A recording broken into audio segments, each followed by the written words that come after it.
I worry about being like stagnant as an artist and not growing. Like, I don't know if I'll ever lose that sort of feeling of just like trying to push myself. Like, I get inspired by a lot of things that I see. I'll see some other artists doing something maybe a certain way, and I'm like, oh, I kind of want to see if I can figure that out. I don't know. It's just, I think it's that just constantly like chasing, that I'm chasing Paul, really, if you want to get psychological about it.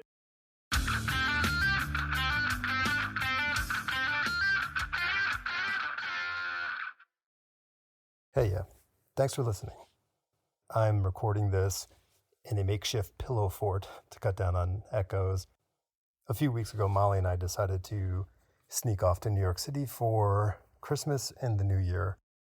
And the big choice for us was to not tell anybody we were coming up because we wanted to make it about our time together and recharge. And we filled our week with movies, food, bookstores, and museums. And it was absolutely spectacular.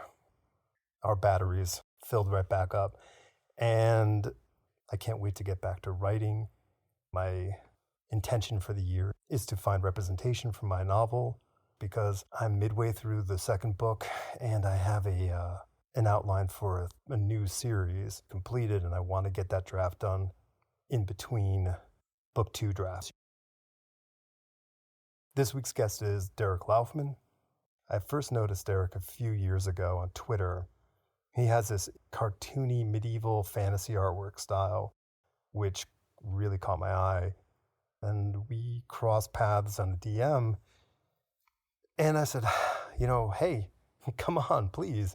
And he was more than happy to. And we had a really nice talk. And I was really excited to learn his path to becoming a comic book artist and how he really works to focus his trajectory and trying to do the things that really bring the most joy to him as an artist.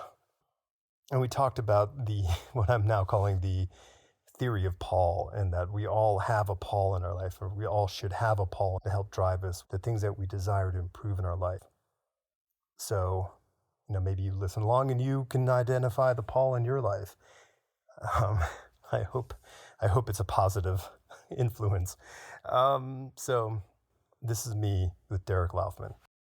My godmother is amazing, and she was a phenomenal foster for my work as a kid. Like, I would get art books from her as a kid, and when maybe 6th grade or around there, she sent me the 2 George Bridgman anatomy books. Okay, nice. I don't think I grasped, completely what they were about. Yeah.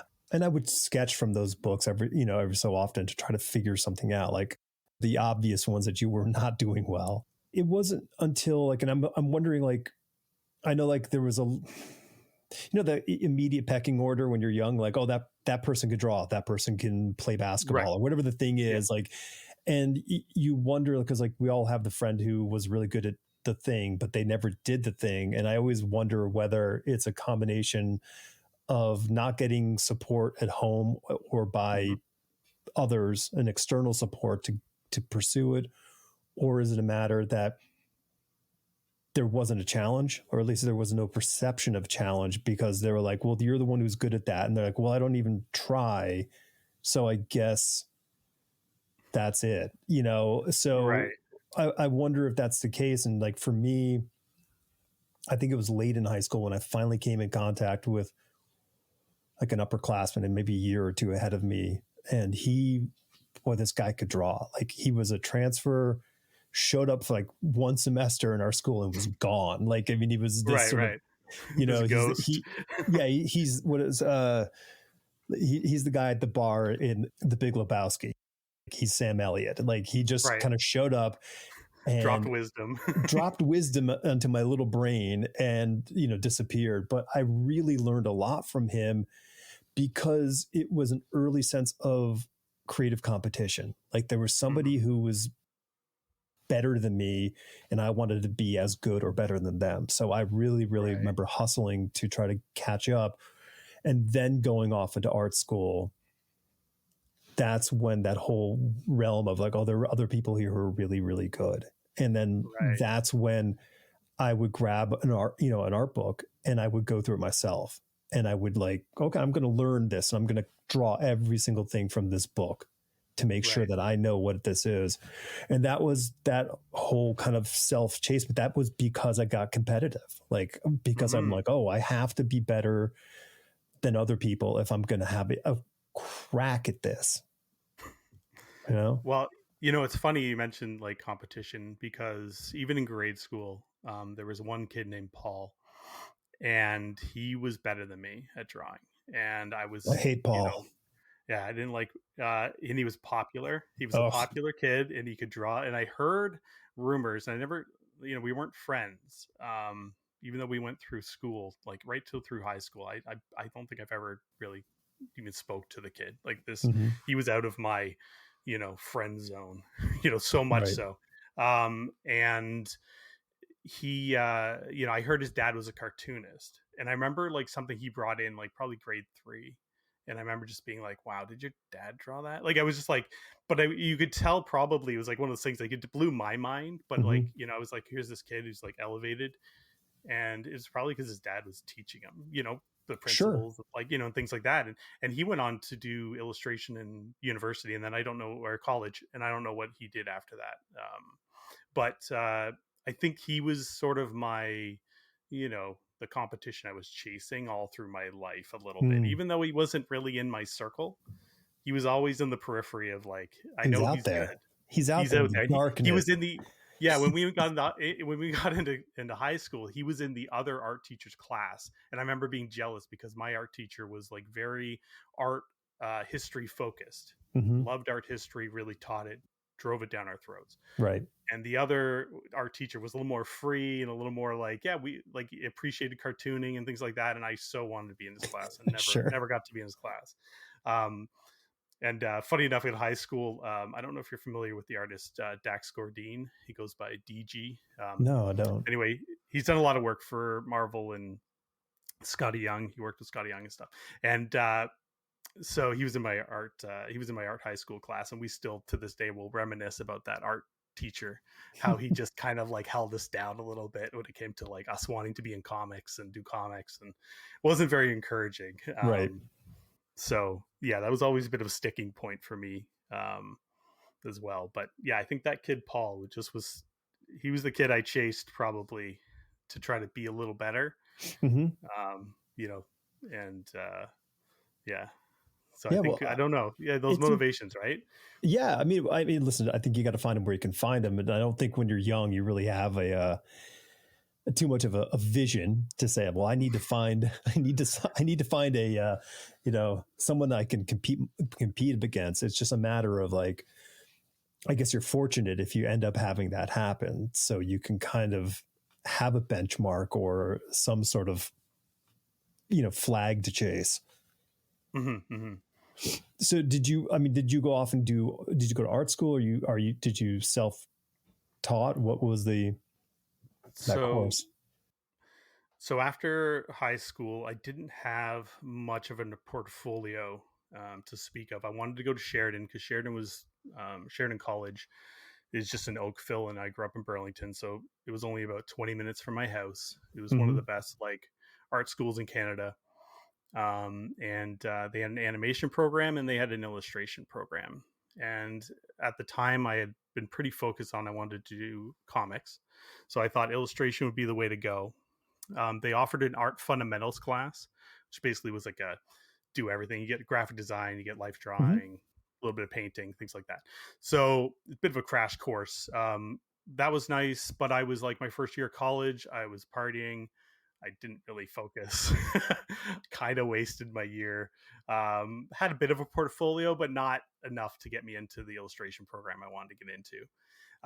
And then after that, I would kind of hit rock bottom a little bit, sort of feeling aimless. I was about 20, and probably a little bit of depression set in because I was really kind of couldn't get into the art program I wanted.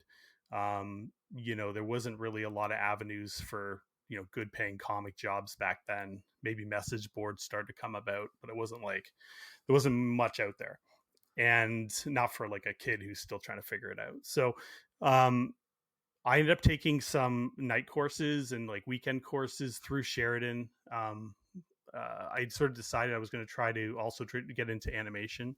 Mm-hmm.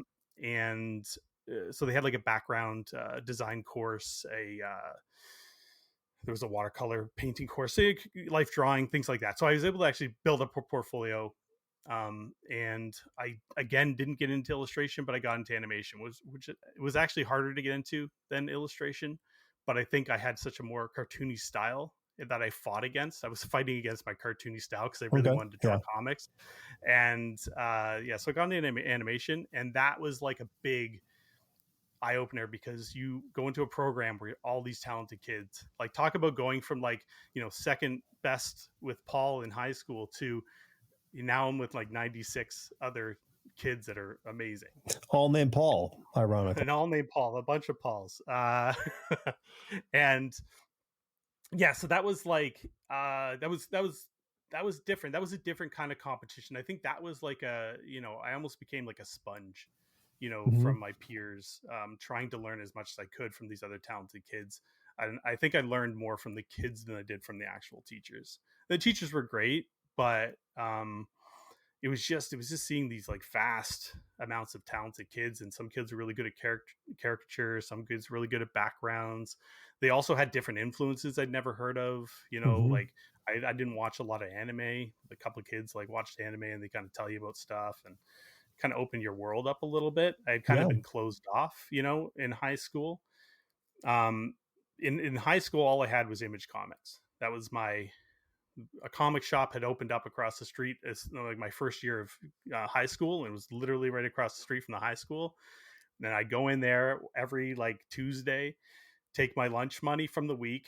I'd blow $15 of my $20 my dad gave me, and I would spend like $1 on a order of fries just to kind of like supplement me throughout the week. But I would blow like, I'd buy like 3 comics of like a Savage Dragon and a Spawn and that kind of thing, and a Young Blood or whatever. And that was like my comics education. But I think it was like kind of closed minded. Like being only really exposed to Image, I think kind of warped me a little bit. I was not, again, going back to like the learning issues I had. I wasn't a big reader, and these comics didn't really offer a lot of like I don't know, stimulation when I read them. You know what I mean? Like the scripts didn't jump. It didn't make me want to keep reading. Are we besmirching the quality literary works of the early Image years? That's what I'm saying. Yeah. Oh, okay. Just want to make sure. No. I mean, hey, it is what it is. They're flashy. They it's why I bought them. You know, it made me want to draw better. They were the new hotness. They were, and it was the big names, and it was like, I was a poser. That's what I was. Like, I mean, if you in the world of comics, I was a poser because I only knew Image, the flashy thing. It was the new hot thing, and in I come, I had a few comics growing up, like an issue of like a G.I. Joe comic and like things like that. But I never really had a lot of comics. I had the trading cards, the Marvel trading cards, especially Series 2. Okay. That was probably my biggest, like, I guess, window into the world of Marvel, because all the little I read the backs of those cards, and I would know the powers of each character and kind of who's stronger than who, and that was my little like window into the world of Marvel. But I never really read the books. There wasn't many that I had picked up, because it was all Image. It's all I could really afford. Like I said, I could buy 3 comics, and it was going to be Image because those are the books I'm reading. And if a new #1 came out, I was going to grab it because, hey, it was going to be worth $15 next week. Sure. They would have it on the wall if you didn't pick it up. You can get 2 orders of fries next week. Well, that's the thing. What I missed out on Savage Dragon #1, and it was $20 on their wall. It's the most money I'd ever spent on a comic, but I had to have it. I had to have #1. And that was like my whole lunch money for that week. I don't even know what I ate that week, but it wasn't, You're just begging from everyone. Yeah. So yeah, it was a lot of like that. So I think I got lost on where I was. I was talking about college, and then I got into high school. No, well, you were saying how you were talking about your influences. You had fought this instinct of your cartooniness, and how you were getting exposed to new things through animation and realizing and making that correlation that you didn't even have a very broad comic book exposure. It was right. straight up, the bad boys of comics from the West Coast doing their magic. Exactly. But interesting enough too, when I got into animation, the first year we got in, like as soon as we got in pretty much, Toy Story had come out, and that changed the 2D, because it was classical animation I was taking, and it crushed the whole 2D industry. Like, I was crumbling around me as I was going through school. We've all been there, Derek. You live long enough. Yeah. But so it was interesting to see, because by our second year, we had a lot of industry professionals coming in to teach for our second year. People that worked on like Titan AE and like studios that had closed down. And interesting enough, it was a quick realization that not all artists are good teachers. And that was an interesting thing too. And it's why, like, even to this day, when people ask me like, hey, do you want to teach a class? Do you want to do this? I'm like, I'm not a great teacher. Like, sure, I can sit down with you and we can discuss art, and I can tell you what's wrong or whatever, but I'm not a good teacher. And I know that. And I know what it's like to have a teacher who's not a good teacher. Like, it just, maybe they're great at art, but they don't know how to teach it. They're not engaging. They don't have that passion. So anyway, that was, so by the time, and here's the thing too, like, so I still had the drive of being in comics. And when I was in animation, I realized quickly that all the principles they were teaching us, I could apply to comics. So if it was a layout class, storyboarding, life drawing, all these things we're picking up, even just posing and like learning to like do the actual animation itself. I'm like, I can apply all this to like comics. So I'm good. I'll keep going through this course, and by the time I come out, I don't care the animation industry is crumbling, because I'm going to go into comics. That was my focus. Right. I even had kids by third year when they're kind of realizing like, so the kind of the contrast, by the time we graduated, it used to be like, I think 80% of the graduating class would get hired. I think we had, out of the 90 that graduated, I think 5 got hired. Wow. And then a lot of kids went into like flash animation, like in some, just working for peanuts. Oh, yeah, good stuff like flash animation. Mm-hmm. So not stuff they wanted to be doing. It was a really bleak sort of period there for animation. And so I was by my third year, I had people coming up to me because they knew I was into comics and I was doing a few things in comics on the indie side. And they were like, how do you get into comics? Like, tell me a little bit more. I had a few people kind of like wanting to know, because they're like, what am I going to do? Like, there's no animation jobs. Yeah. The safety net of comic books. The safety. Yeah. Comics is going to be my future. Right. And so, that was, I was still naive, right? I think I was still really naive to the comics world at that point. So after I graduated, I had a sort of deal in place to do a book for Image through another studio. And this was something I'd been partnering up with another friend of mine from animation. We were sort of co-writing it and sort of drawing it. He was doing some background stuff. He was really good at like drawing machinery and stuff like that. And and I was better at the character stuff and the final lines. So and we had Liquid, who was coloring Joe Mad at the time. Yeah, sure. Hired him to do the colors on it. I was like, this is my shot. I'd always wanted to be an Image, because I'd grown up, through high school. That's all I looked at. And even to that day, it was still pretty much Image. And then the rug got pulled out from under me. I don't know what happened, because I never really got the full story. My understanding was, I believe that the publisher was paying us too much. I think they were paying Liquid a lot, and they were paying me a lot. My page rate was quite high. I negotiated quite a hefty page rate for a first timer. And I'd worked with this studio doing some indie projects up to this point, and they had paid me well. But I think probably they were hemorrhaging money. I don't know. I think they threw Jim Valentino under the bus and said that he didn't like the art, which I don't know. I mean, maybe he didn't, but I thought it looked great. But they ended up getting another artist to redraw the book. They retitled it. and rewrote it and then put it out. And even just like, it was crushing. Wow. Like, it was absolutely crushing. I was devastated. I was, up in Canada. They were in the US. I had no money because I just graduated in debt, like 40 grand in debt.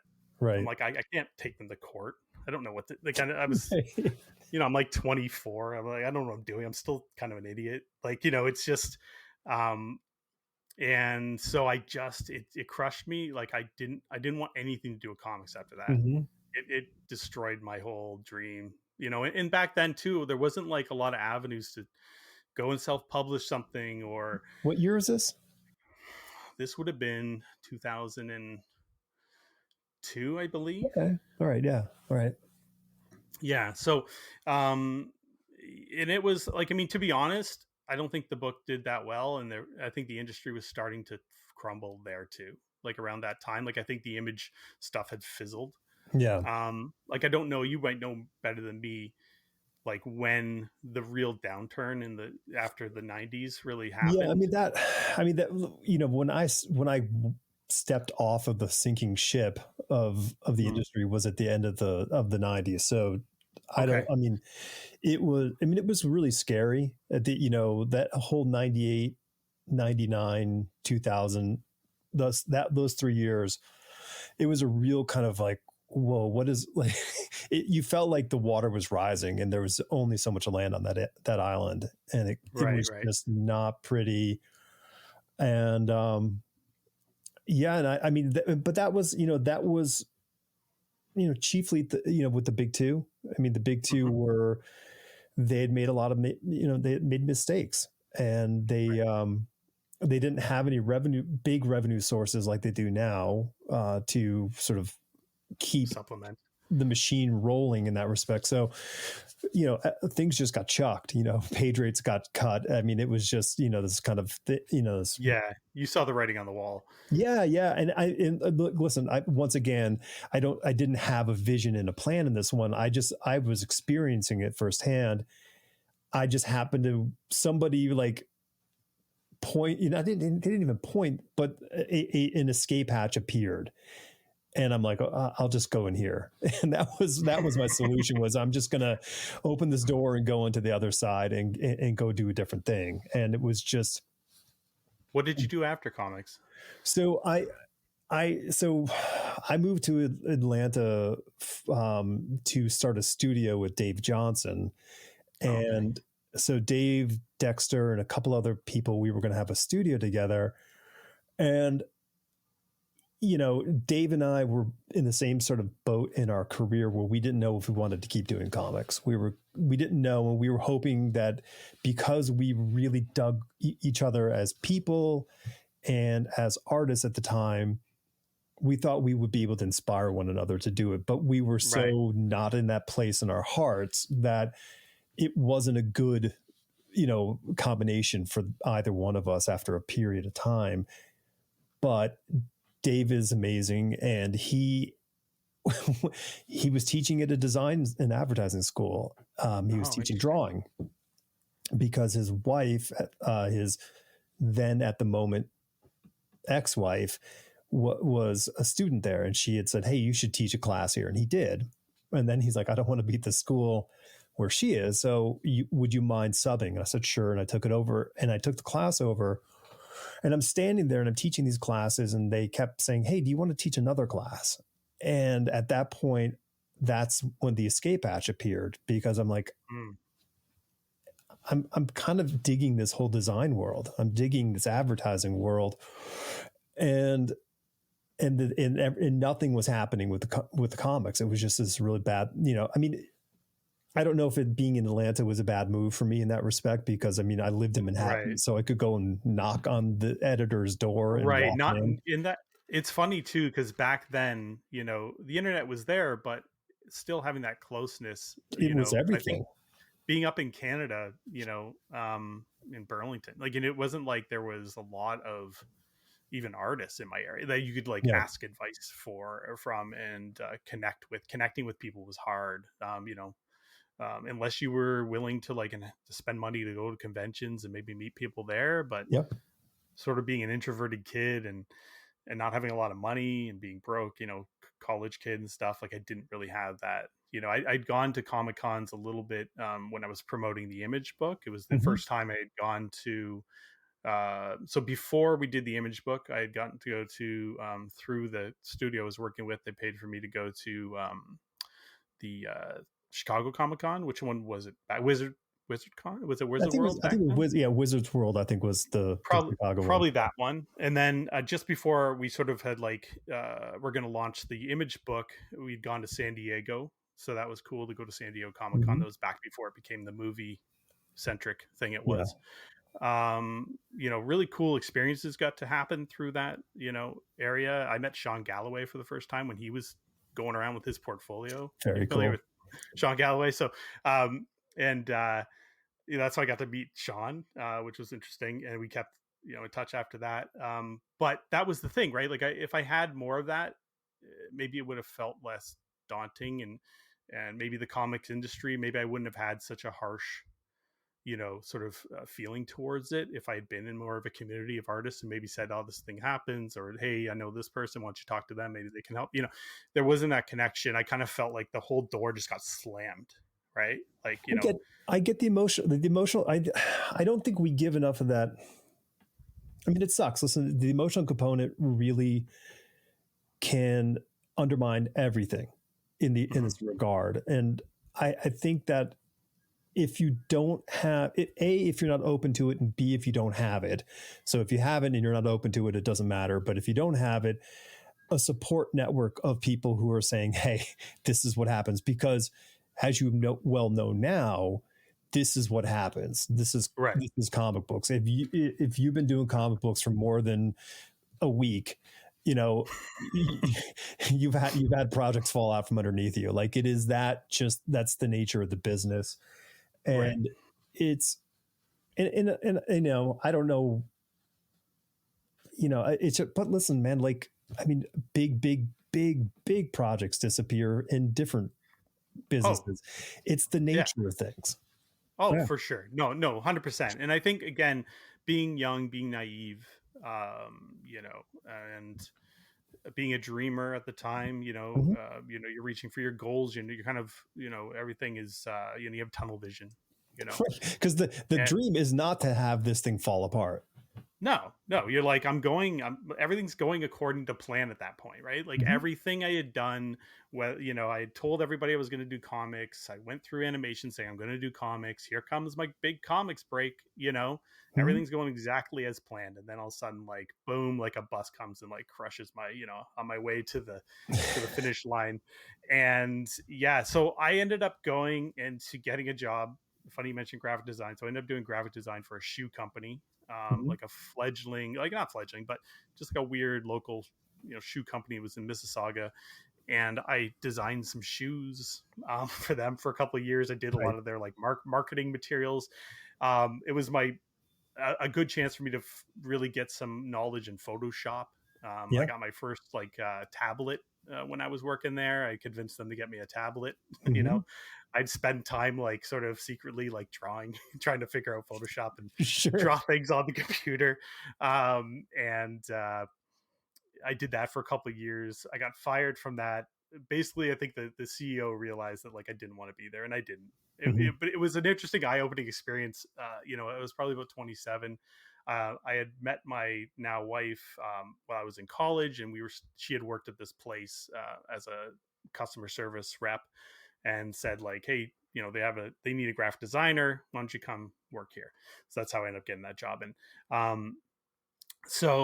the CEO knew I didn't want to be there, but while I was there, it was interesting. I got a real look at corporate, like what the corporate world is like. Right. I watched like grown men like tear down other grown men in the workplace, like in a like a group meet, like in a company meeting, like just like, browbeat them.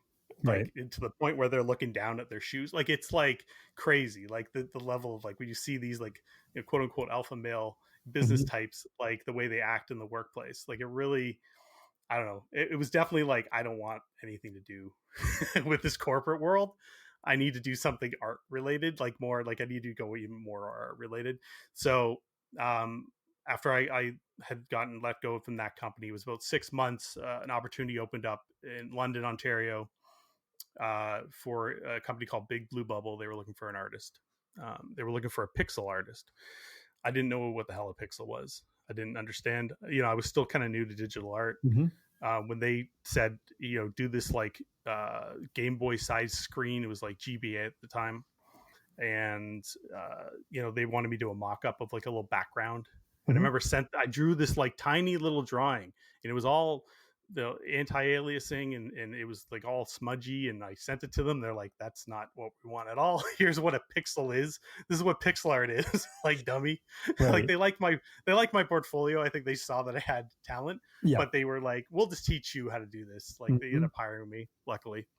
And I ended up working there for 5 years, and that was like an interesting experience, going through like a young video game company. I was like maybe the 16th employee. By the time I left, they had about 55 people. I'd gotten to do like art direction, and I was like head of their casual games department for a while. I got like to wear a lot of hats, and it was a good experience for me. It matured me a lot. I got to have like, little things like when you get into these environments where you have to be a leader, when you're an introverted kid, and you're like, okay, I got to force myself out of these bubbles and stand up in front of a group and explain to them what our game is about, what we're doing, what our tasks are for the day, and things like that.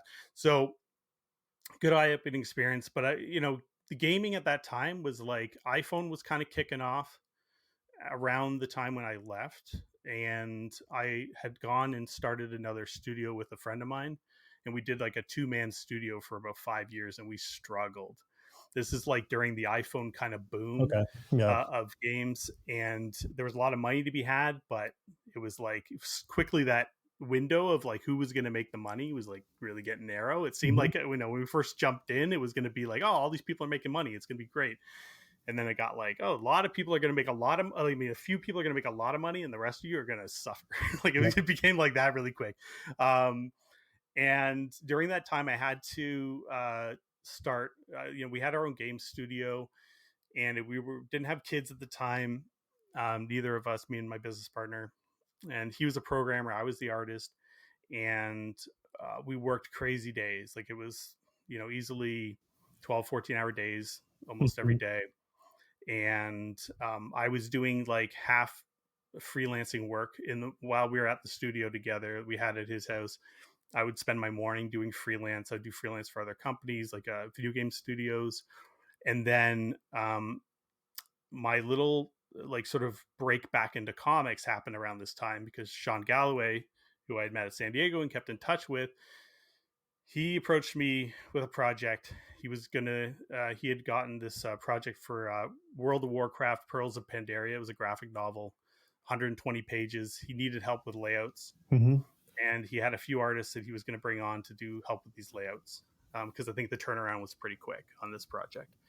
And so I was super excited. I'd been playing World of Warcraft quite a bit myself at the time, so I'm like, I know this world. I can reference it when I go into my game, and I can reference all the environments that we need, like it's in the script. And I banged out my first bunch of layouts, and then he was like, oh my god, you got this done so quick, do you want to just do the whole book, because the other guys haven't even like started yet, and like you're already along, and you want to just do the whole layout, the whole book? So I was like, okay, great. And so that was sort of like, it was like my crash course back into drawing comics. I really hadn't drawn any comics like since my early 20s, when that image thing fell through. So I think that was like that was a big moment to get me back. That was like it was a positive experience. I loved working with Sean. To this day, he's one of my best friends. Like and he's just encouraging, and like it was that support you needed, like to kind of like encouragement, positive feedback, like that positive feedback loop, just kind of getting my confidence back up, and and then laying out taking a script and laying out a comic, like even though it was just the rough layouts, like it was just like the storytelling aspect of comics I had to like really dive into my like storyboarding that I learned, and like all these things, and trying to remember back to reading like Scott McCloud's like, you know, Right. understanding comics, you know, principles and all that stuff. And it's like this weird crash course that happened. And yeah, so that was great. And then as my I also so around this time my video game sort of venture with my friend that had been going on for about 5 years, that was seemingly dying. Like we knew we weren't going to Right. make enough money. I had my first kid, and we had a second kid on the way, and I was like, I need to make a living. Like I need to, Mhm. you know, this isn't Sure. working out. So, and a lot of opportunities are starting to open up. Instagram, I was doing a lot of fan art of these chibis. It's sort of what I Okay. became known for at the time. And those kind of like in the first, I'd say about a year after doing those, I started getting hit up by like a bunch of studios. Marvel had hit me up to design their whole superhero adventures line that they had for their toddler stuff. So I ended up doing that for about 2.5 years. Paid really well. I was able to like, you know, I got a job with like doing toy designs for Hasbro from that work, Mm-hmm. from that chibi stuff I was doing, and just jobs started to flow. It was like this weird, like as soon as the Instagram sort of popped off and I Yeah. was up to like 100,000 followers relatively quickly, like within about 6 months, I'd gone from like maybe 20,000 to like 100,000. It was just like, it's really ramped up. And that exposure, I think, really helped my career on the freelance Mm-hmm. side. So then I was like kind of, you know, doing a lot of design stuff, like just, you know, the Sure. like I said, like the stuff that would go on like all the PJs and the you know, bedspreads and backpacks and Mm-hmm. you know, and then the toy stuff. You know, and Sean had me do, while I was doing that, I did like a Batman black and white with him that I got the inking credit for. Also like a Adventures to Superman. So Sean was kind of like my like he was holding me into the comic world a little bit. You know, he's like my Yeah. anchor into the comic world. You know, and I really uh, you know, appreciate him, and I always will, for kind of bringing me back into comics. Sorry, Yeah. Mike. And so yeah, and I think that sort of sparked me to sort of like finally do my own comics. Like I think that was the thing. Like I think I had this real weird epiphany when I was like 30, about 39, that I'm like, you know what, I can do comics on my own terms. Mm-hmm. There's these like a lot of people were doing it. I had a lot of like, I'd seen like Headlopper was a big Yeah. influence Andy. there. Yeah. And Andrew's. Andrew Yeah. McLean, yeah, really talented dude. Matt Smith doing Barbarian Lord, Mm-hmm. that was a big one. Um, and yeah, and it sort of just like inspired me. I'm like, you know what, these guys, these artists are writing their own stuff.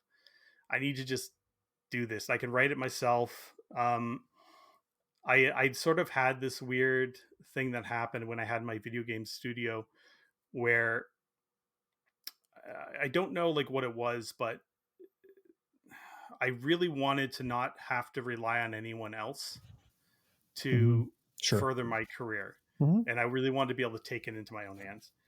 And so I'm like, if I do everything, then I'm in full control of like, you Sure. know, when it gets done, if it gets done, Mm-hmm. I do it at my own pace. It ended up being like the perfect little, you know, and so, you know, seeing these people do these more independent comics, I think that was sort of like that fueled my drive to go like, hey, I'm going to do this. And that's when I decided I would try to do, that's when I drew Rune World. And I got lucky that like pretty much like right away, I got picked up by Boom Studios, Mm-hmm. the book.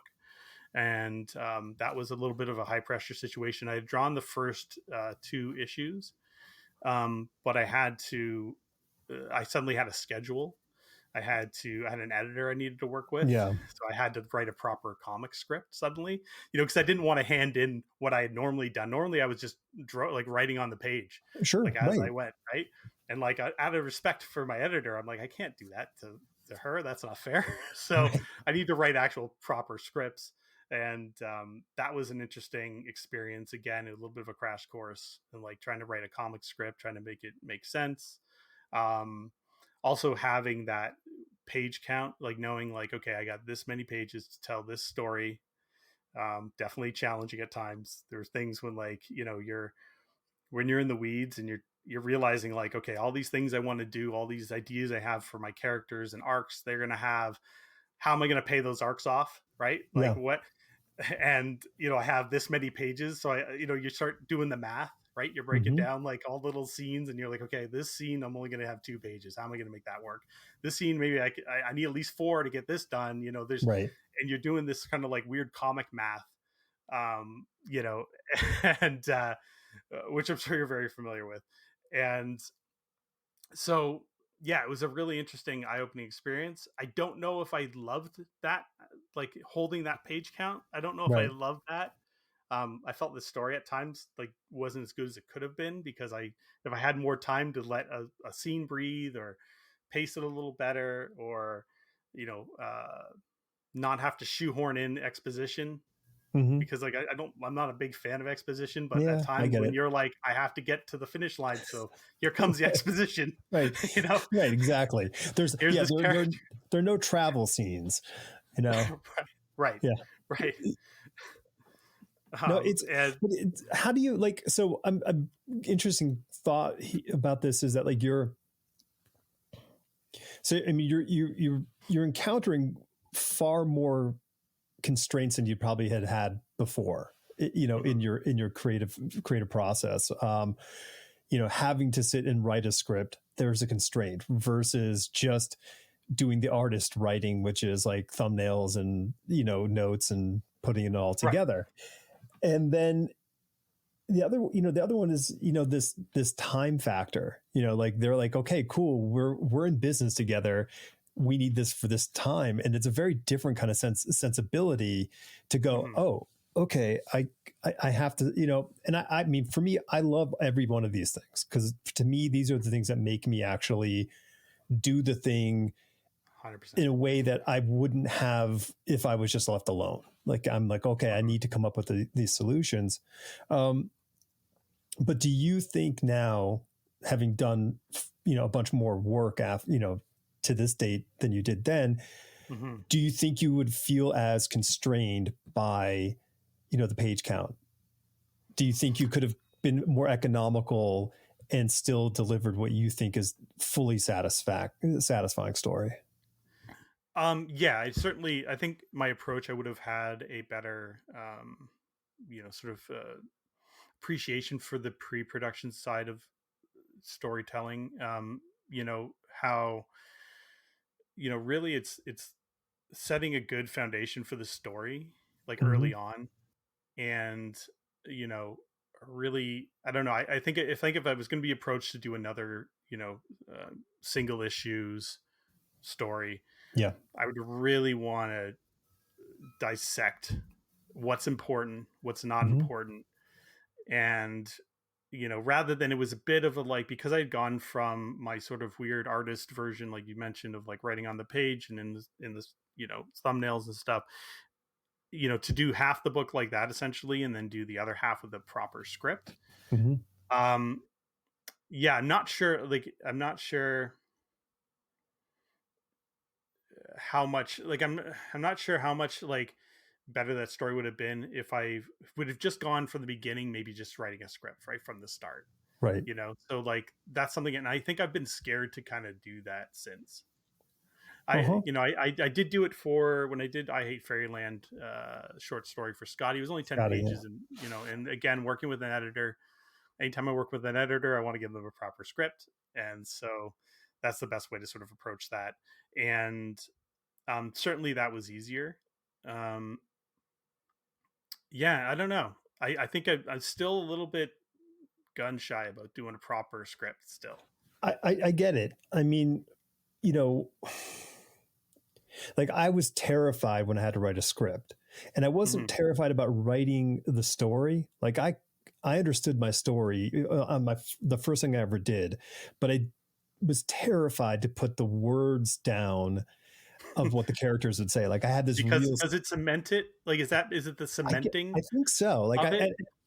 yeah. And I think I understood that was a weakness in so many things. When you read something or watch something and the dialogue is terrible, you're like, it feels so amateur, it feels very like, school play kind of thing where you're like, oh, a little, real cringy. And Right. I think I really was afraid of committing to that, early on. But and so I kind of I internalized this idea of like, oh, I'm not a writer. Like I've just clearly I'm not a writer, even though I can come up with stories left, right, and center. I'm not a writer because I can't do this. And then I can look back on my archives and just see page after page after page after page of written stories, not thumbnailed stories, but written stories. I'm like, oh, okay, I was a writer. I just didn't give myself that sort of like, I didn't step over that threshold to take the risk and, and get the punishment to grow, so right. I mean, your instinct is the instinct of every person who draws is to, is to draw it out. And then, so you're sort of like smushing the clay around to say, yeah, that's the shape that I want. And you kind of go from there. But, when I talk to some artists who are doing stories that they have to, like, when they get an editor, it's like, well, I got to put it on paper. And I think it's like, it goes back to like that art school thing that I remember hearing of, well, you need to practice painting because it's going to make you better at drawing. And the drawing is going to make you better at painting. Like, I think the only way you're going to get better as an artist is to do another task in the process, but not sort of do it the homespun version of it. You got to do it the sort of the pro version, to think that like nobody else, like you're not going to be involved in this project beyond whatever that thing is. So if you're writing a script, that script's going off and it's never going to be in your hands until you get to do a language pass at the end. Go like, oh, change the balloons here. And like coloring would be the same way, or lettering would be the same way. Like if you can think of it in the terms of like, you're never going to have any other control in this process, you got to handle it just like, John Workman would handle the lettering, or, or Matt Hollingsworth would handle the coloring. Like you just go, okay, how do they do it? Not how do they do it, but how would you do it if you were they? So I don't know, like I would like, we're jumping ahead here, but I would just say like the biggest advice I always say is like, write it for somebody else, write somebody else's story. Like, do a comic book, but don't draw it, write it. Yeah. Cause you're at that point, you were learning to communicate in a way that is going to inspire an artist to do something amazing, which is the hope, and to directly connect with a reader. Like, and that's because that's the goal. The goal is for the reader to be, opening up the thing and going, whoa, this is a great story, because I mean, if we're writing it and drawing it, we're fixating in post. Well, I can change that. Oh yeah. And I think that's a crutch at times. Obviously it can be better for the book at the end, but that sort of like having that power to go in and just like go like, I'm going to scrap this whole section and I'm just going to redo it like this because I think this is going to play better. Fighting that urge to change everything or change nothing. When it comes to my writing style as well, I kind of have a bit of a hybrid. Like my initial like process is I'm going to write a quick little paragraph about my initial thought I have that pops in my head. I'll jot it down in a Google Doc. And then if I want to explore that further, I might explore a scene. I might have a scene that kind of plays out in my head and I try to jot that down as best I can. It's not a full comic script, but I try to do it that way. And I think for specific scenes that like feel like they're more impactful, I will write those ones out a little more. I will probably change that 10 times, but at least that initial writing does happen. It is the quickest way, even more so than thumbnailing. can still be a slow process. I can get hung up on a panel. You know what I mean? Like, I want to be able to kind of blast through the idea as quickly as I can. So writing is a good tool for that. Mm-hmm.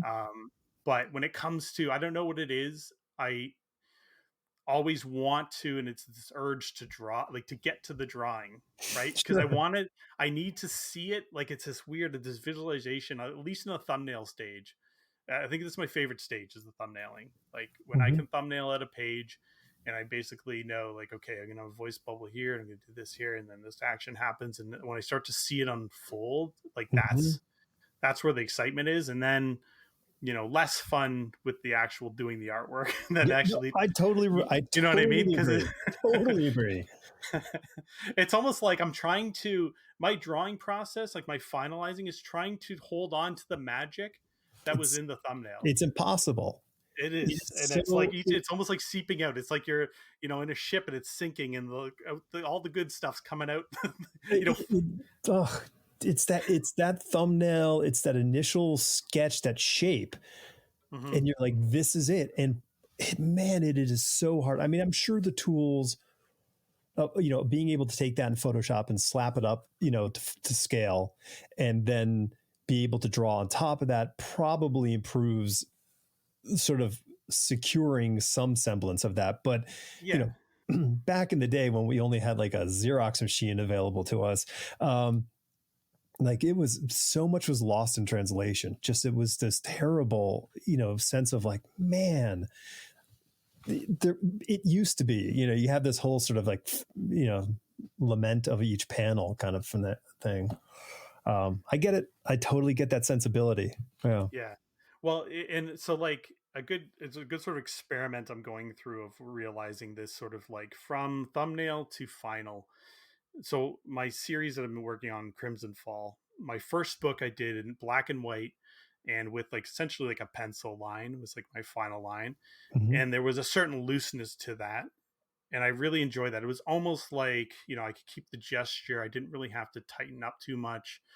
And it just kept energy in there. And now for my second book, because I'm weird, I'm all over the place as an artist. I like doing different things and like experimenting with different things, even though it still takes place in the same world and it's the same characters. For this book, I wanted to try to do my sort of like full color, almost magnolia, with hard shadows, spot blacks, and just seeing if I could pull that kind of look kind of off, like this sort of weird hybrid. And that process of doing more of the like solid blacks and hard ink lines and color, that's what I'm fighting with.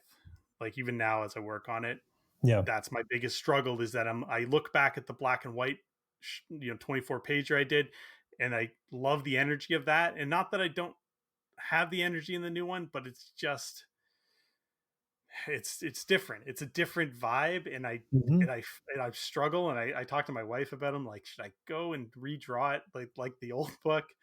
But it's not as commercial. The look is not as commercial. And so I start to go like, oh, maybe this series it'd be nice to maybe get this series published maybe at some point.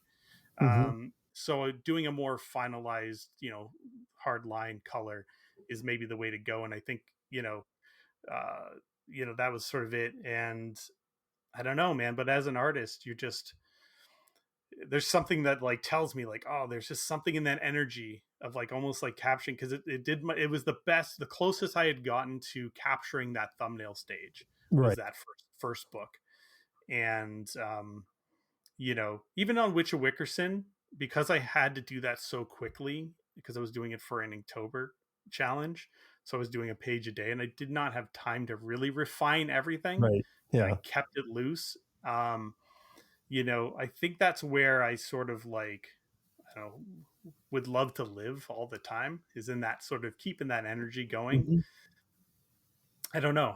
Like, as artists, we just like, but I like to try different things and challenge myself. So it's like, pull myself out. I'm comfortable. Like, as I get comfortable with something, I want to go and try something completely different. I have Which this is urge great. Yeah. But I can't, like, I don't know. It's weird because it's hard to build a career on that.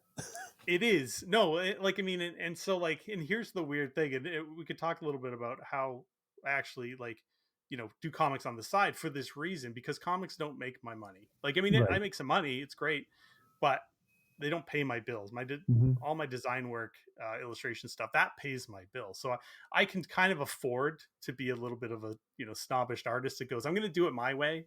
I'm going to go do my own little experimental comic. I'm going to do it in the format I want to do it. I'll do it in a square format if I want. Right. I'll do a big book. I'll do a hardcover. I'll do a little zine. I'll do whatever I want. You're answering all the questions in my head as I read your stuff. I'm like, why did he do this as square? I'm like, oh, he's a dilettante. Okay, I get it. Now he's going to do it his way.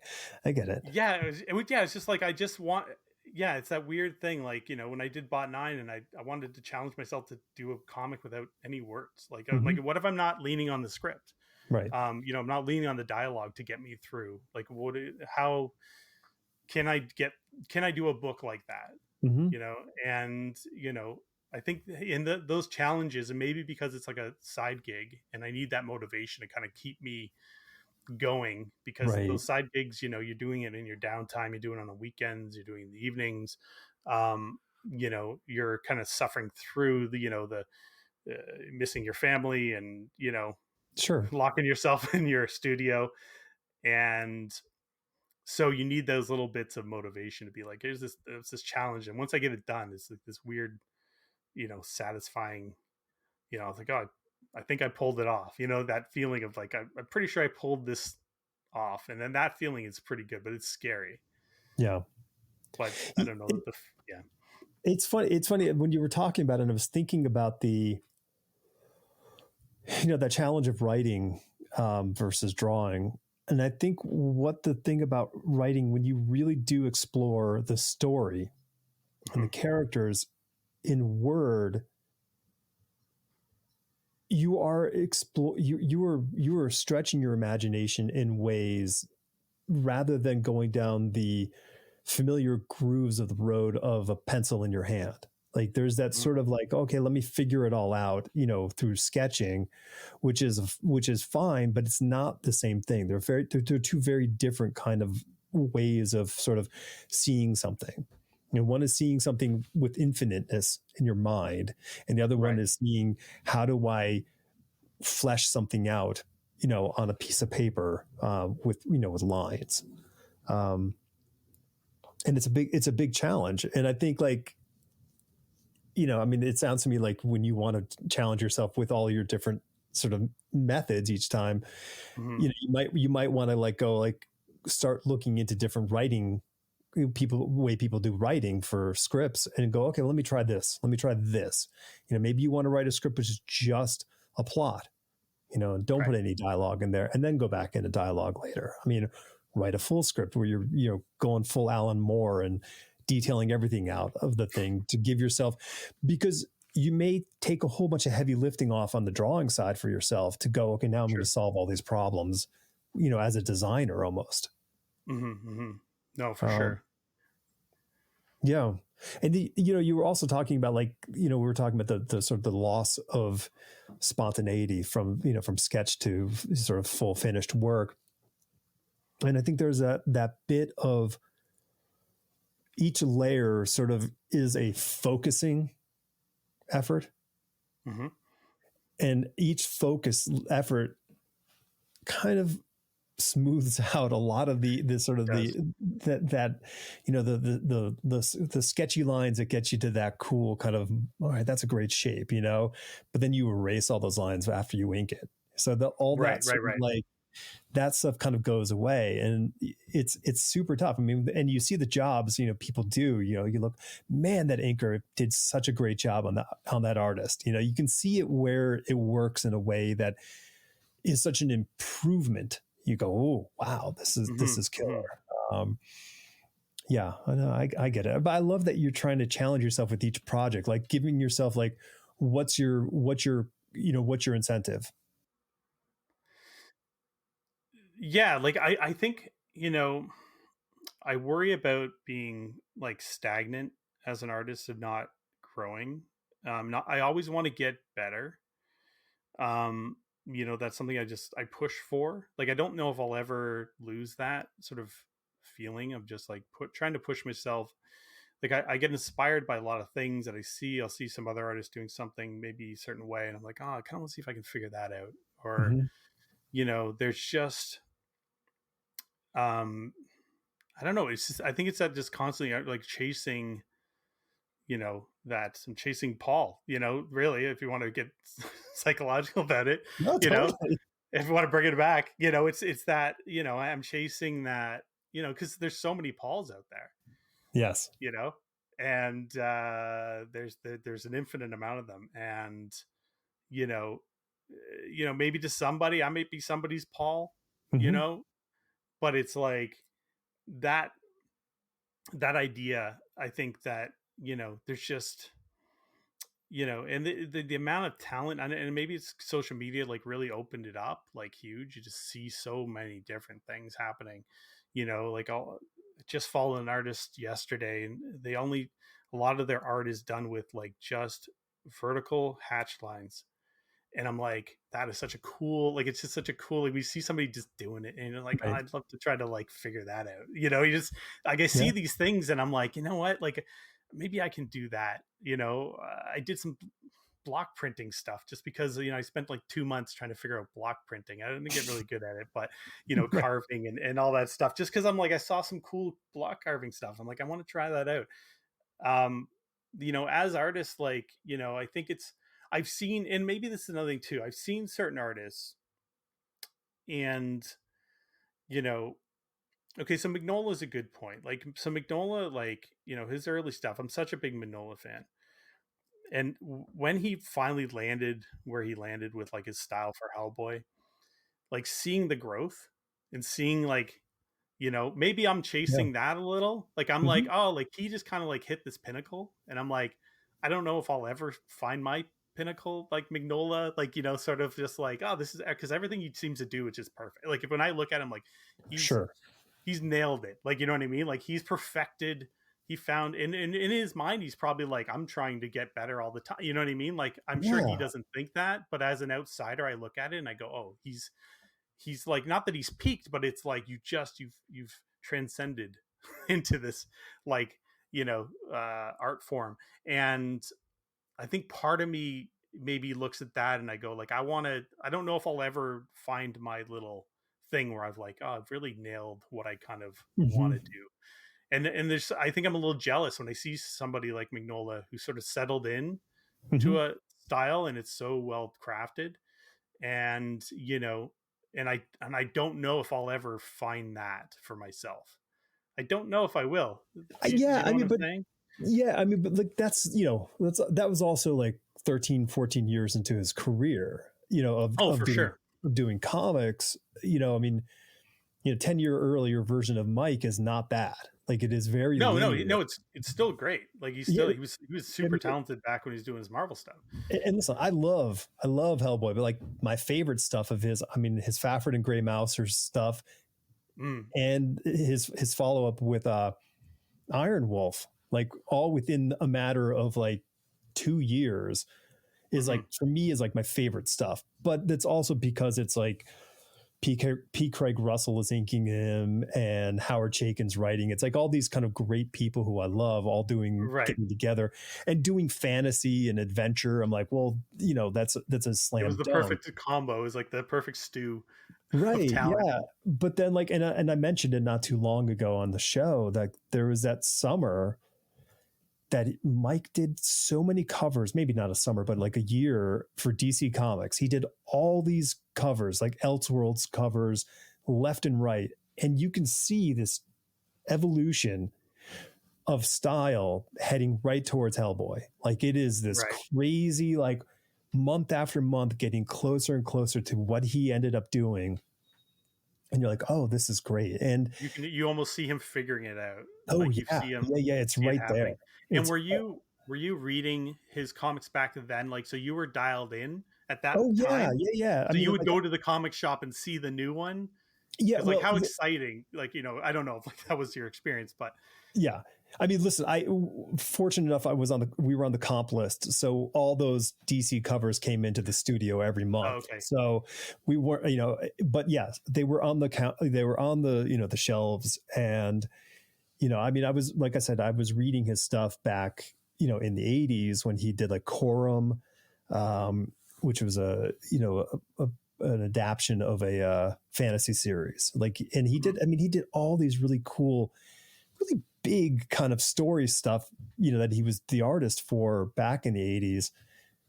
But he never really, nobody really hooked onto him at Marvel or DC as a monthly kind of thing. It wasn't until Gotham by Gaslight, which was sort of his big thing. But then everyone loved him and he was brilliant, and then boom, he does Hellboy, and it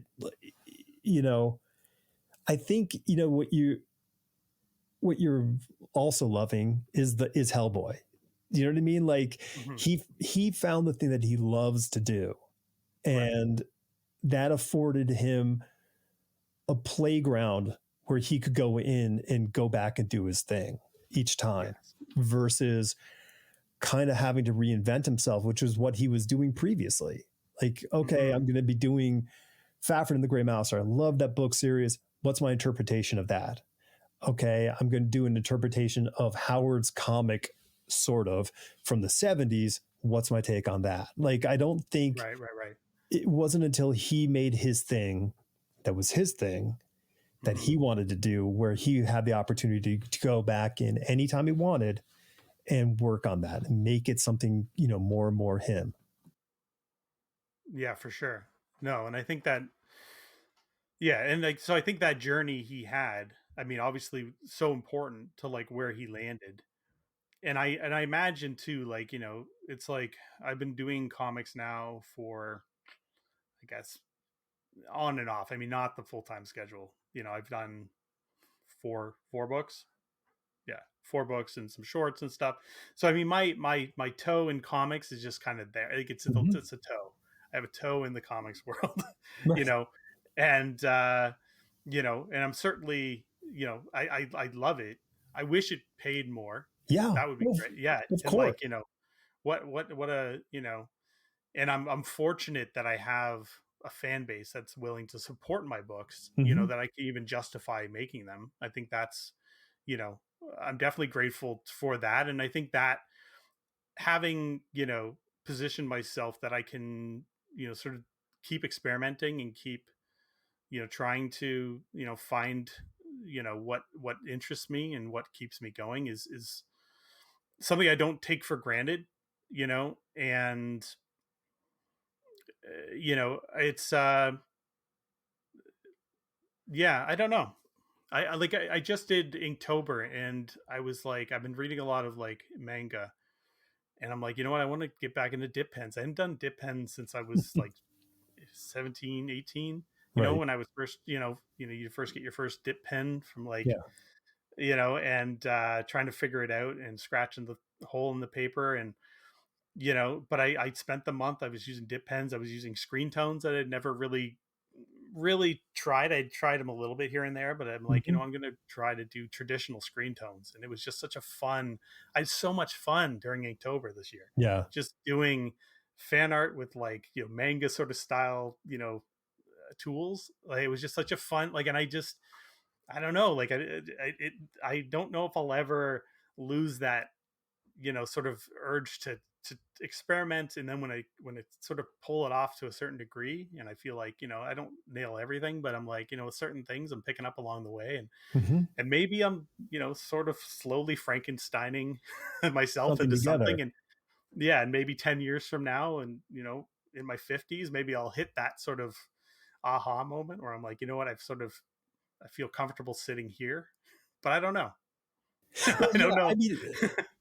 I guess, I think the thing is if you, using the Mignola reference again, is if you can build that sandbox, then you have an opportunity to kind of to do that. And you've built a different kind of sandbox than Mike did. Mike built a sandbox in the traditional form. He built a career and a name in the comic book industry by being an inker, a cover artist, and doing limited series.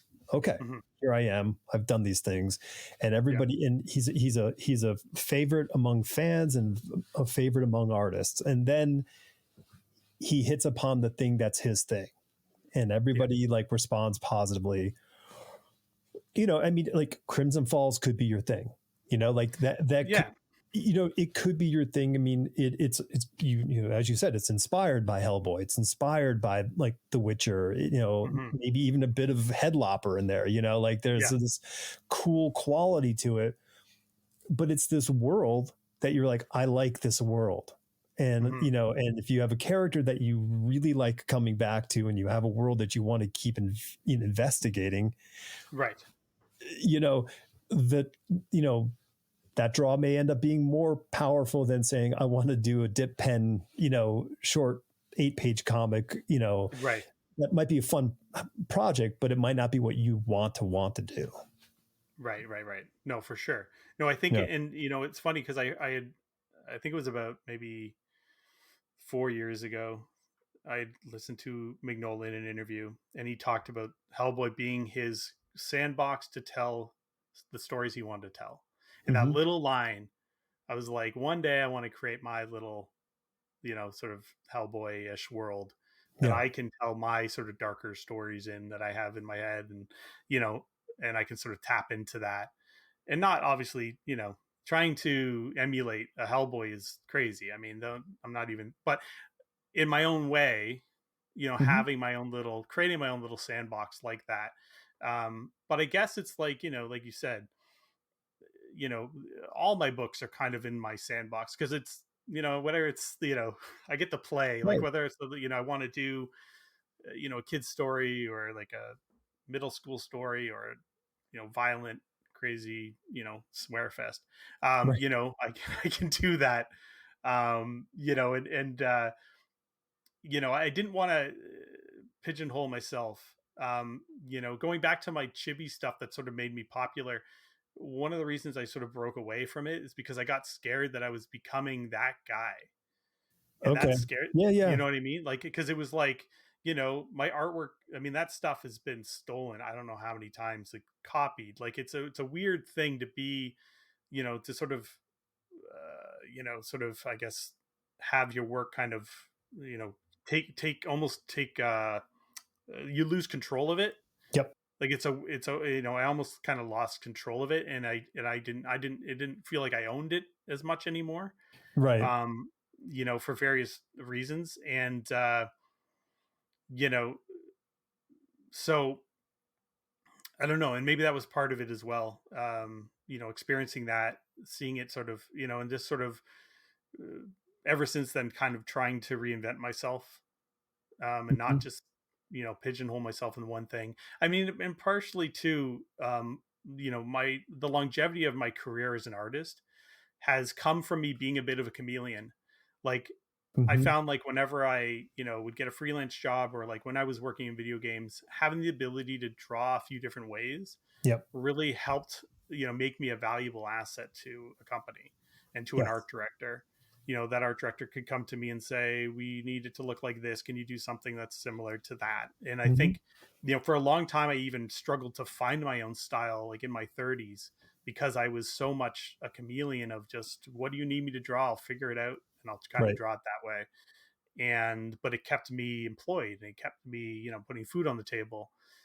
And so maybe a part of that still just is always kind of maybe drilled into my head, even as I do work for myself. I don't want to become stagnant, but at the same time, like, seeing, like, if you go through my Instagram, you'll see just me all over the place. Like I'm scattered. Right. And maybe that's part of the ADHD of it, or whatever, maybe I have it a little bit in terms of like, the ways I want to draw, or, and the styles and stuff, but like, cause it's all over the place. And I don't know if that's, I've been able to build a successful art career doing it that way. So, I mean, I don't know if I would necessarily change it, but there is times when I go, should I settle in to something? Well, there are two different things, like you're discussing two different things. One is your career as an illustrator / designer. Like your job is to do that. My job as a designer isn't to give the client what I want. My job is to give them what they need. And like, that's how that goes. And, I got some advice early on from my mentor. Even before I got into business, I was still in art school, and he said, like, I'm not an artist. Like, I make product. And he was a comic book artist, but he was like, I make product. That's all I do. And I morph my style to what the subject of the product is to get the product done. And that's how it goes. And, for better or for worse, I adopted that mentality. And so like I never ever considered myself an artist. I married an artist, and that's her job, is to be a unique voice of her own. And it took a long battle until 5-ish years ago when I started writing my own stuff. It's the first thing I've ever done for me. Right. Like, I never did anything for me. I worked for Marvel, I worked for Dark Horse, I worked for DC, I worked for all these different corporations solving their problems. Right. It wasn't me. And now you have to solve your problems. Do you find, like, because you've dove so much into the writing side of things, does the art, do you want to inject your art back into those projects? Do you have that urge to kind of find that again? I every so often I get this little flash of like, oh, I'd like to do. I can't remember who I was talking.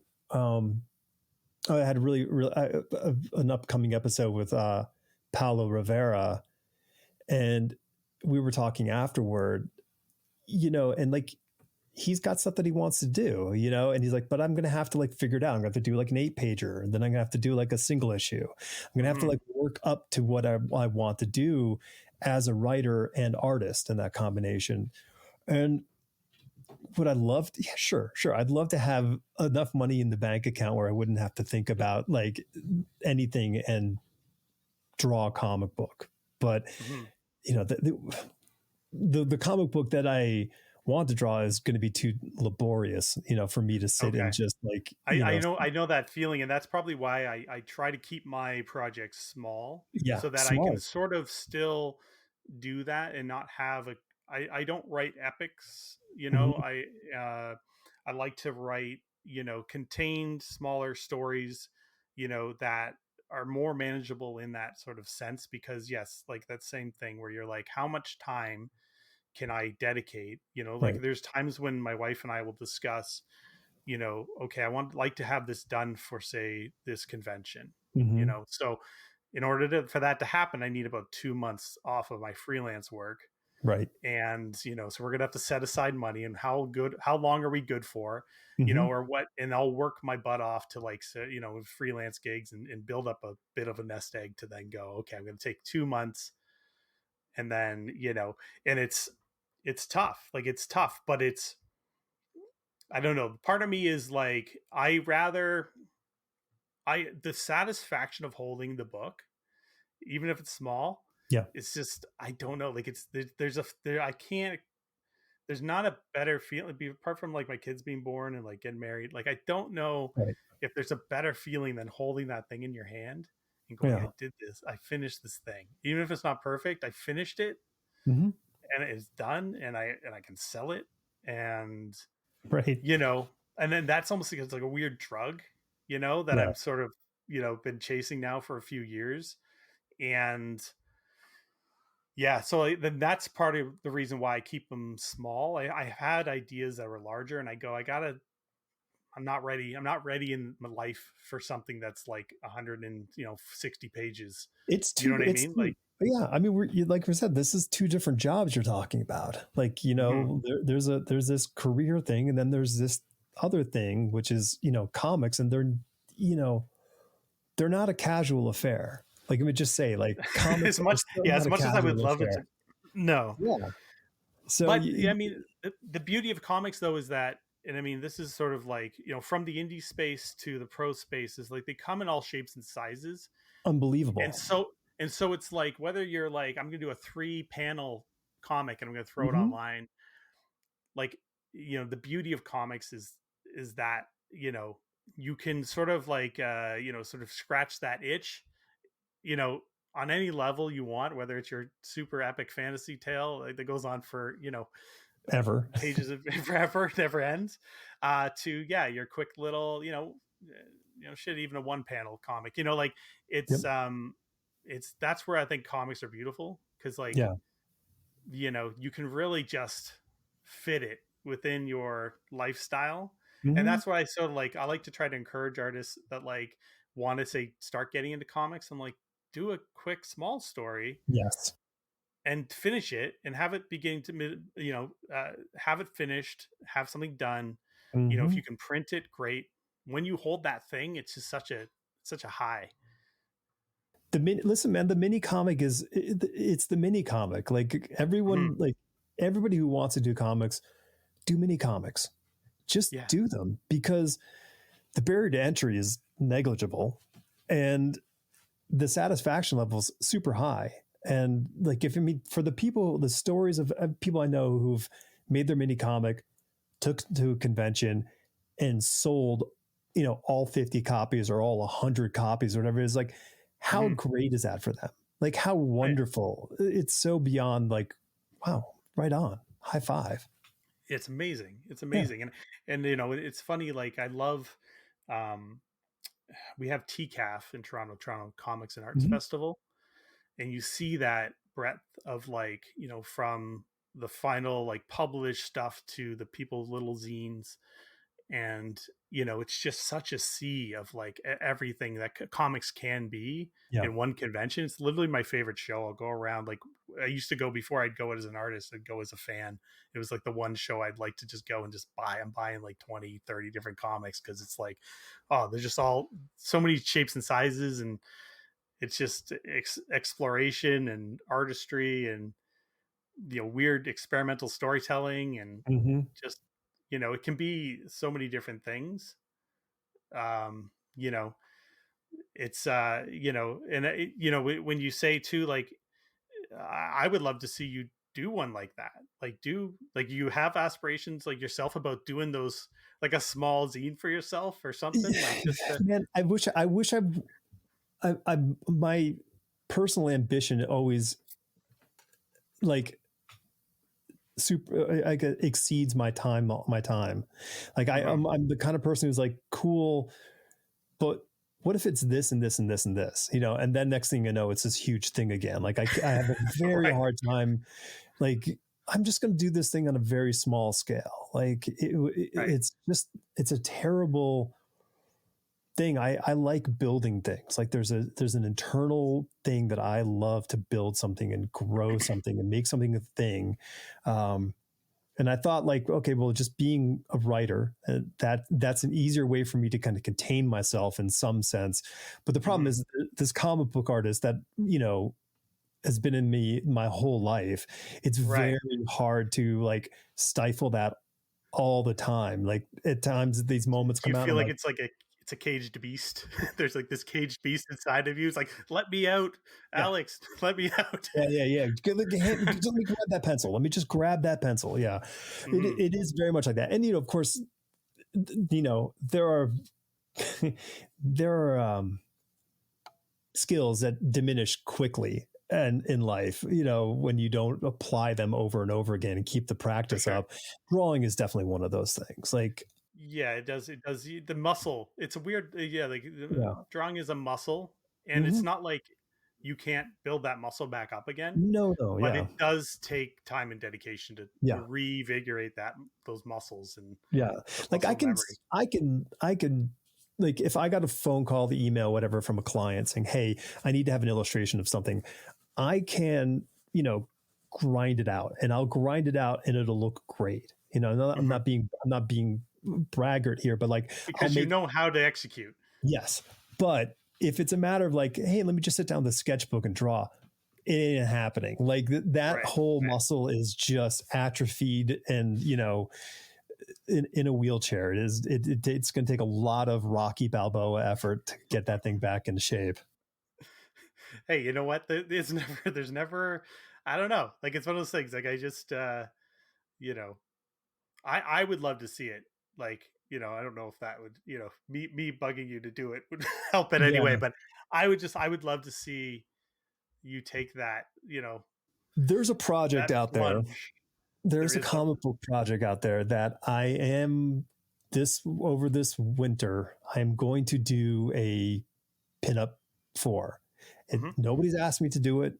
No one's hiring me to do it, but I'm going to do it because I just want to do it because I love the property so much. And I'm thrilled that somebody's actually doing something with it. And I will be talking to the person who's spearheading the whole thing. So it'll be really interesting to see what happens when I just dump it on them at one point, because I'm just going to give it to them. You know, I'm like, here you go. Yeah. But yeah, I mean, I mean, I'll put you on my contact list of, I'm building a convention banner piece of artwork. So, and I'll send you where it is and what I'm doing with it, so you can see the evolution of stuff in there. So yeah, that's cool. Yeah, I mean it's a little stuff, but the problem is I have so many things I'm working on that I think gets so shoved in the back of the you know. Yeah.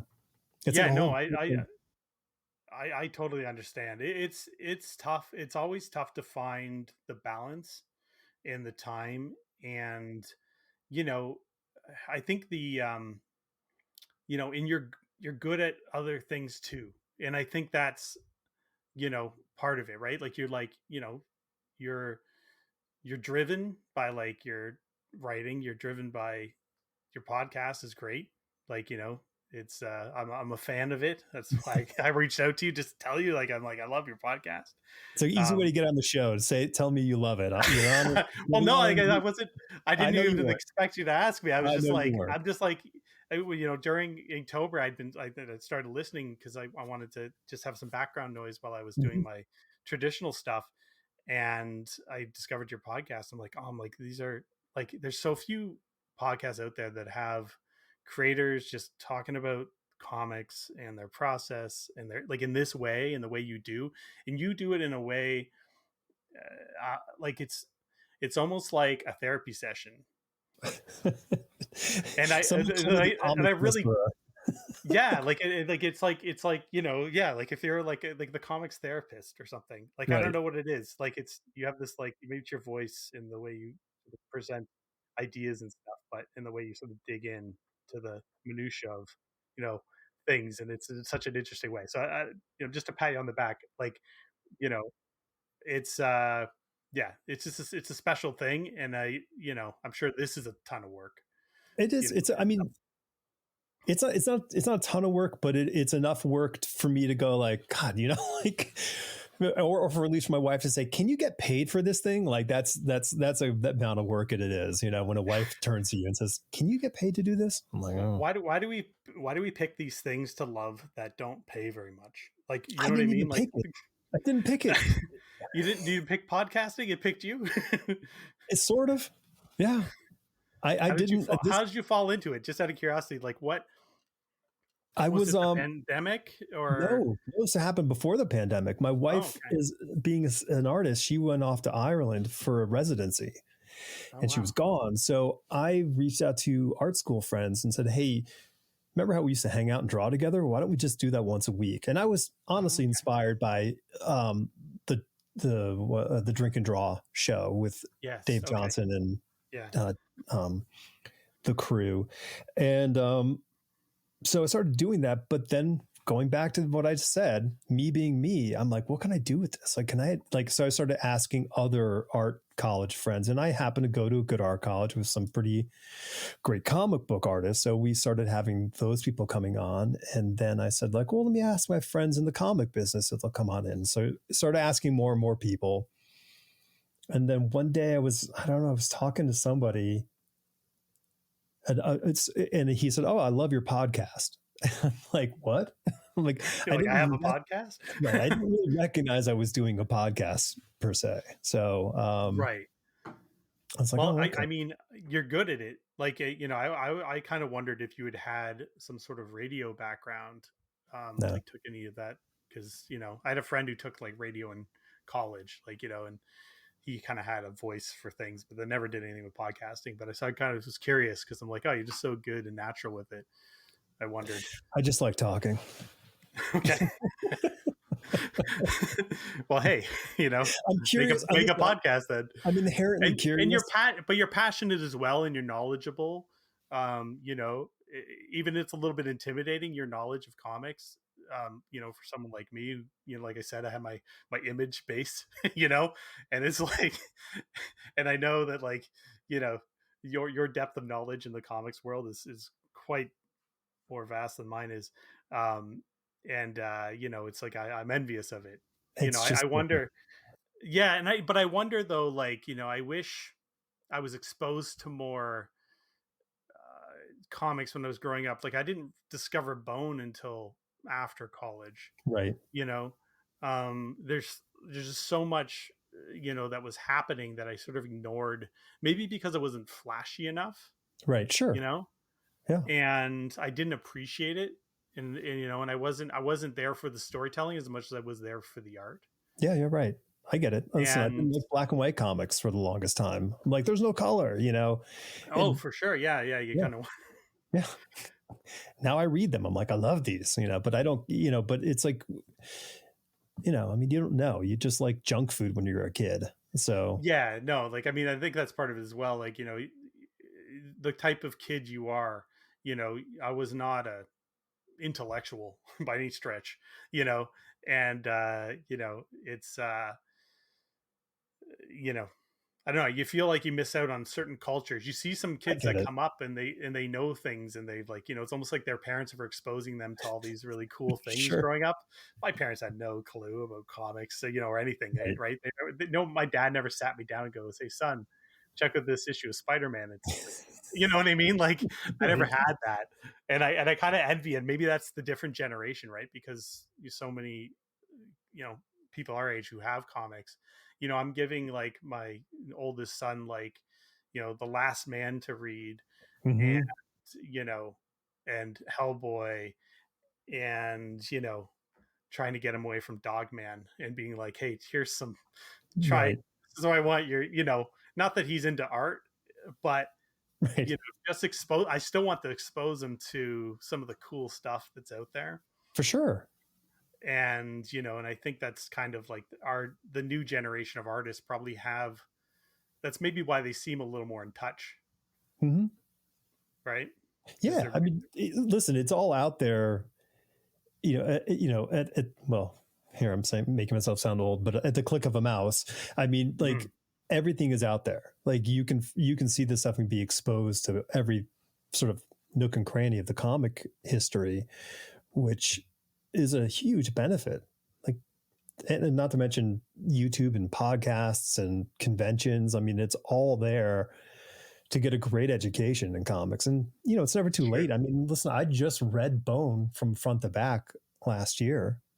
Oh, wow. Yeah. So, it's not that I didn't know it and I hadn't seen it. I just never sat down and read the whole thing. Right. So, yeah. And it's thick. It's huge. Like that. That's a like he's definitely getting a bill from my my carpal tunnel, just from holding it. Yeah. No, 100%. So, all right, you're on Instagram. You're also on Blue Sky, right? I am. Yep. I found you on Twitter. I don't know how long ago. I just saw something. I think you had probably replied to something, or somebody retweeted something you put up, and I'm like, ooh, fantasy adventure story. Right.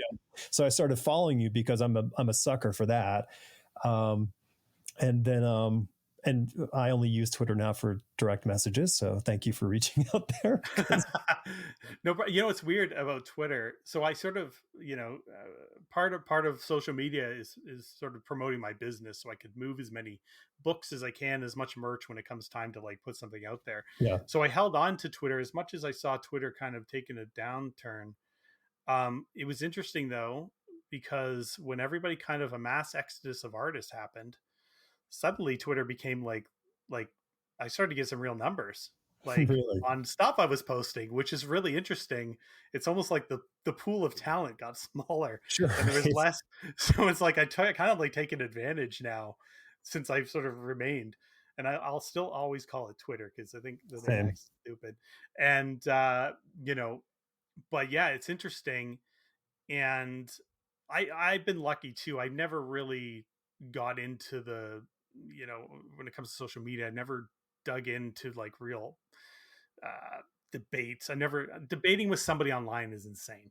No. It's insane. Like if you want to talk to me about something, like let's talk in person, because me trying to express my view, and most of the time it's just you want to be argumentative. And so it's like I've always just used it as like a marketing tool, Mm-hmm. and and try to just sort of just be for my art.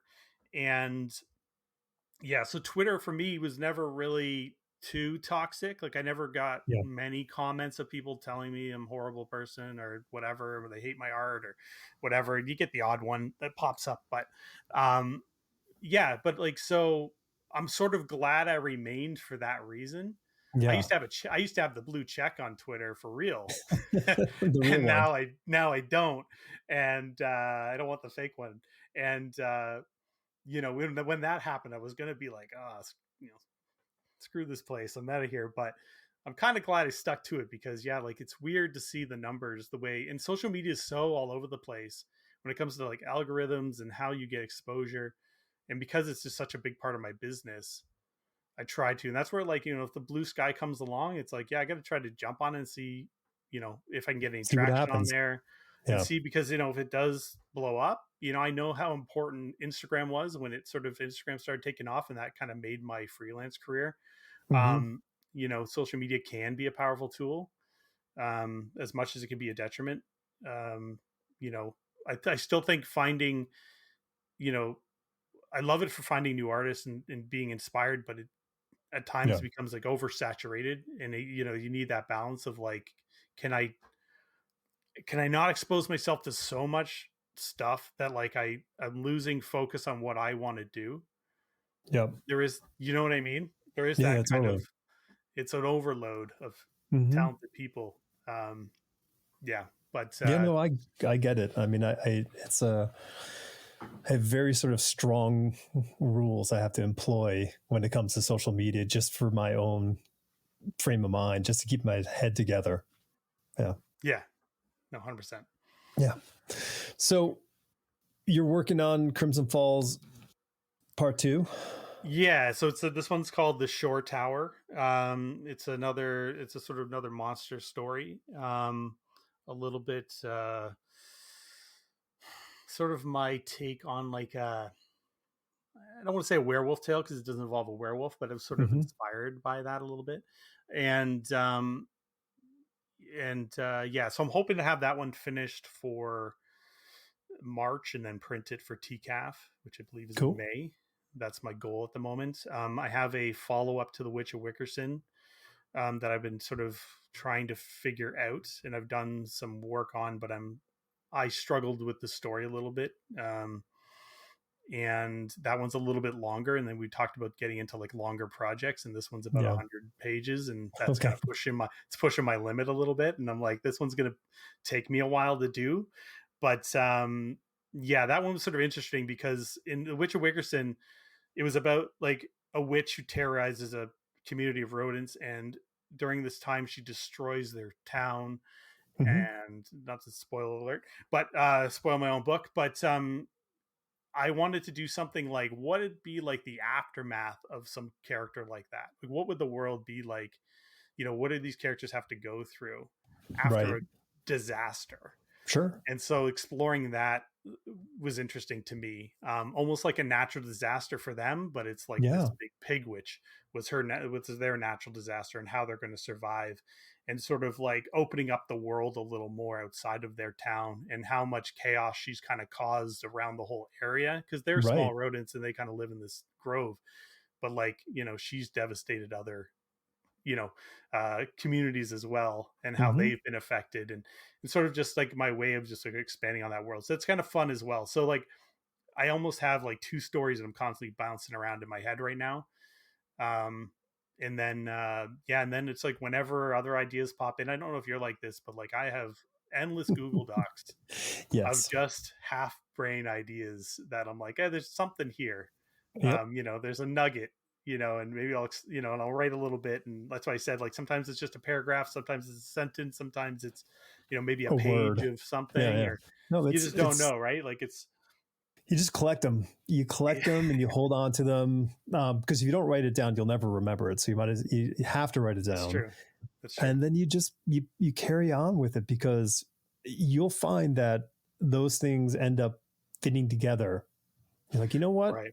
I can combine these two, and that really solves a whole bunch of problems for the story, 100%. and it makes it way more exciting. And yeah, keep a morgue. Always keep a It's like writing having morgue. little tools, like almost like little tools you can use to fix another Mm-hmm. another story down the road, right? Totally. Yeah.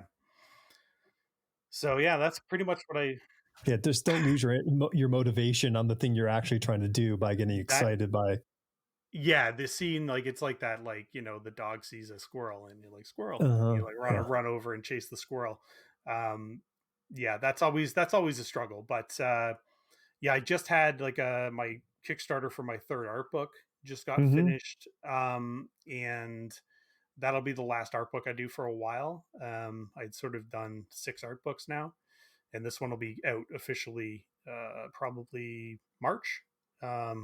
Once I have it all in my shop and ready to go. But yeah, like art books are part of that, sort of a little bit of the like I said with the Google Doc, it's sort of like my visual Google Docs, Mm-hmm. because it's just all the ideas I have. I'm just sketching and putting them down in an art book, and it's just a fun way to sort of like, sometimes I like to say, like, sometimes the idea will live and die with a design.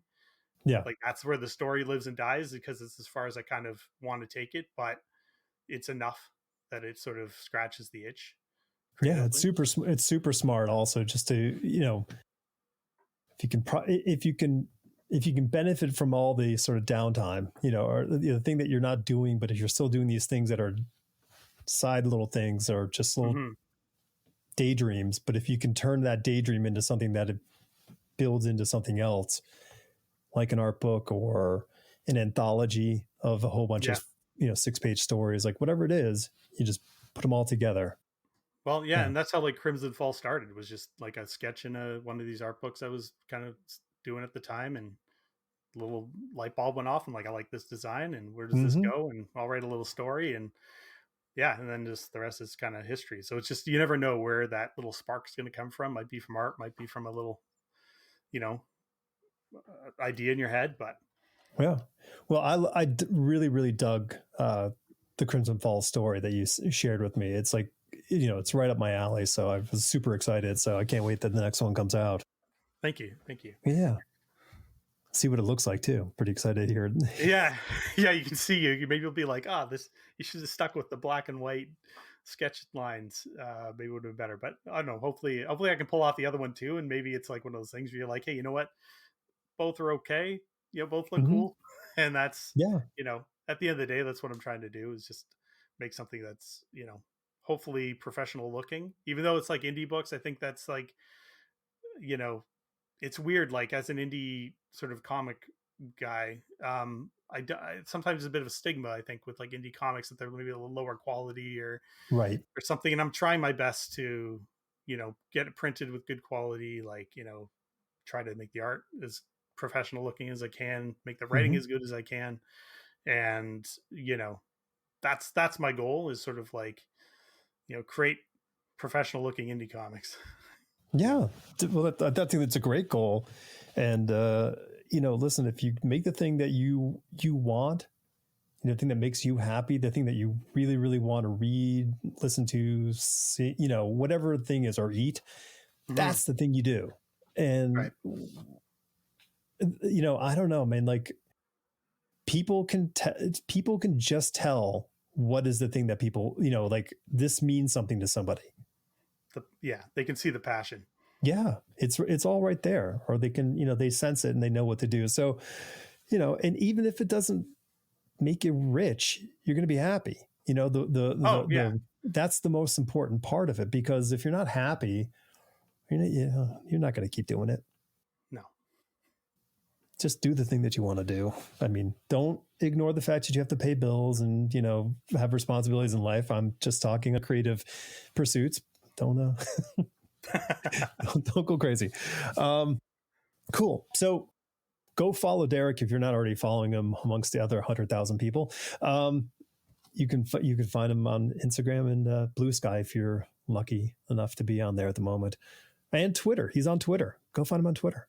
Well, you go to DerekLaufman.com. That's probably the easiest, and then you can just find all my social medias and whatnot. There'll be links in the description so people can find you. Derek, it was great to meet you. Yeah, you too. I really enjoyed this, and I'm honored to be on your show. Thank you. And it's like you've had some mega talented people on here. I feel a little bit out of place, but I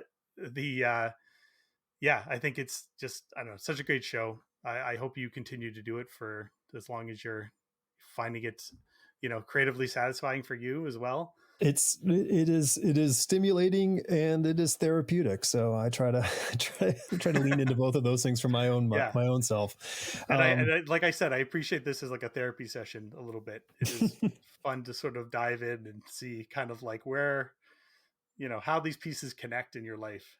Yeah. Yeah. Well, I mean, it's all one big thing, man. It's all one big thing. Mm-hmm. Yeah.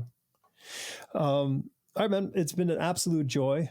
And I don't know if you, maybe we'll cross each other's paths at a convention sometime in the future. Oh, for sure. And maybe at some point before I release the next Crimson Fall, maybe if you would be interested in reading it and give me some feedback. Absolutely. If that's something, because I rarely get other creative people to look at my stuff because I'm always afraid to ask, but well, you are here and I put you on the spot, but that's right. I'll say yes. I do like, that sort of development side of stuff. So I enjoy it. Cool. I appreciate that. Yeah, man. No holidays. Any holidays? Say have a happy, what is it? Wednesday? Happy Wednesday. I mean, Christmas is coming. It's, there you go. 20 days away. It'll be here. See you, man. All right. Take care. Bye.